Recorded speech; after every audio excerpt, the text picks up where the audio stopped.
అదితికి క్షమాపణ చెప్పడం కోసం అని చెప్పి అర్జున్, సుభద్ర ఇద్దరు కూడా హాస్పిటల్కి వస్తారు. ఇక అక్కడికి వచ్చిన తర్వాత అమ్మ అదితి నీతో కాస్త మాట్లాడాలి అని చెప్పి అర్జున్ అంటూ ఉంటే అప్పుడు అదితి ఇప్పటి వరకు మీరు చెప్పింది చాలు, నేను విన్నది చాలు అని చెప్పి ఇక మీరు నాతో ఏం మాట్లాడాల్సిన అవసరం లేదు అని దండం పెడుతూ ఉంటుంది. గౌతమ్ అహల్య ఇద్దరు కూడా చాటుగా ఉండి వాళ్ళని చూస్తూ ఉంటారు.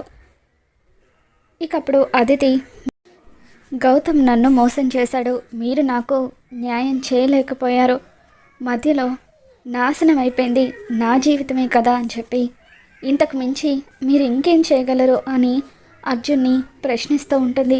అదితి మాటలకు గౌతమ్ కూడా కన్నీళ్లు పెట్టుకుంటూ చూస్తూ ఉంటాడు. ఇక అప్పుడు అర్జున్ ఒక్కసారిగా అమ్మ అదితి నన్ను క్షమించమ్మా అంటూ అదితి కాళ్ళు పట్టుకుంటాడు.